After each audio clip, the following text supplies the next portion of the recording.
America's mental health hotline is now officially 1 year old, but it has had some mixed results. Okay. Some Americans still aren't aware that dialing 988 will take them to the National Suicide Prevention and Mental Health Hotline.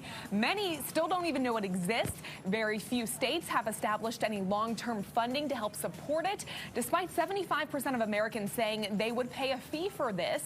Virginia, actually the first state to pass a 988 service fee, and the state has a good track record when it comes to the number of answered calls. But across the board here, though, advocates say more work is still needed. We've got Sabrina Marino with Axios joining us live to talk about all of this. Obviously, we have been dealing with a mental health crisis here in this country.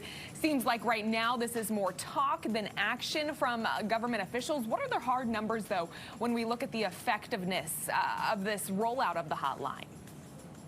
Yeah, so, we just hit the 1 year mark of 988 being launched, and people are saying, we got to be patient. Someone told me it took 15 years for 911 to get to the place that it's at.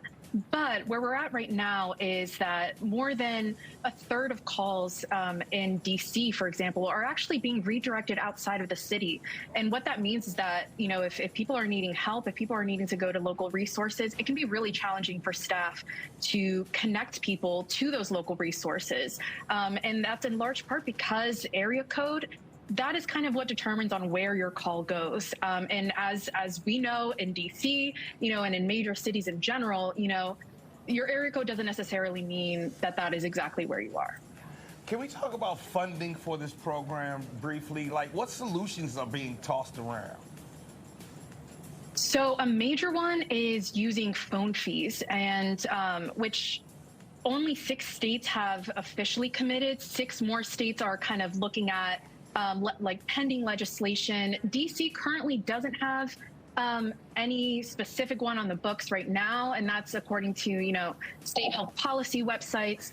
But that's a really major one. And folks are saying, we don't have the long-term funding to sustain this, this phone line that's been seen as this massive improvement, in the mental health crisis might just kind of languish, and people don't really know what's going to happen in the next few years. Yeah, we would hate to see that. I mean, Joe and I have talked a lot about mental health here on the show, and between us personally as well, and the need for these types of resources. But what does the road look like ahead for the 988 hotline? I mean, you said yourself, without much funding, this could go to the wayside, but fingers crossed that doesn't happen.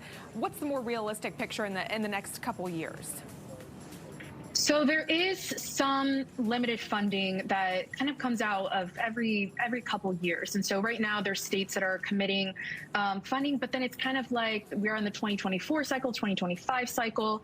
And so what people are saying, though, is that there's also really major staffing challenges. And sometimes those local resources, even if you're able to connect to them, aren't kind of able to meet that capacity. And so I think that what we're going to see in the next few years, from what experts have told me, is kind of more of community care coming in, getting more of that system set up where not only do you have the staff to staff 988, but you also have those local resources in place for folks to be directed to those local resources. Okay. And so that's what folks are telling me might be the most likely, and they're feeling optimistic. All right, Sabrina, we appreciate it. A huge topic, an important discussion, regardless. Extremely. So we'd like to see this. As we're in the middle of a crisis. Yeah.